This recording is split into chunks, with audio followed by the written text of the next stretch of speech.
কি ভাবি আপনি এই জায়গায় কেন? প্রতিদিন তো তুমি রান্না বান্না কর, তাই ভাবলাম আজকে রান্নাটা আমি করি। রিশাদ ভাই দেখলে রাগ করবো। ভয় পেও না, আজকে রিশাদ আসতে একটু লেট করব। সমস্যা না, আমি করতেছি, তুমি একটু হেল্প করতে পারো। শেহজাদ, জি ভাবি। গোলার নামটা কে রেখেছে? বস্তিতে থাকতাম না, বস্তির লোকজনই রাখছে। তোমার বাবা মা রাখিনি? আপনার কতবার করে কইলাম মা বাবা নাই। তোমাকে এই বাসাতে কে নিয়ে আসছে? মনির চাচা।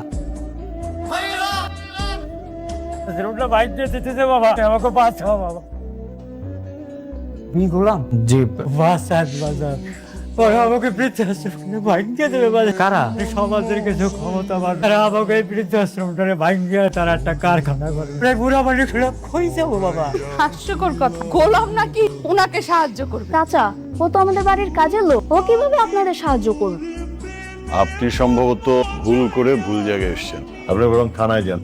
থানায় গেছিলাম, কোনো লাভ নেই। অনেক ক্ষমতাবান ওরা, আপনার অনেক নাম শুনছি বাবা। আমার এগুলো রক্ত করে বাবা, আল্লাহ ভালো করবে বাবা।